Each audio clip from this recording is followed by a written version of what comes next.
এই যে আমাদের ডিম সিদ্ধ হয়ে গেছে।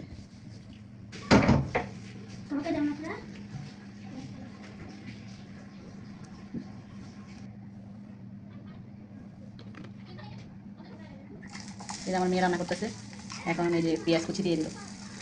সবাই কিন্তু লাইক কমেন্ট শেয়ার করে দিবেন, আমার মেয়ে কষ্ট করে আপনাদের জন্য ভিডিও বানায়। আমার মেয়ের বন ভাত রান্না করা, ডিম রান্না করা কেমন হয়েছে সবাই অবশ্যই কমেন্টে জানাবেন।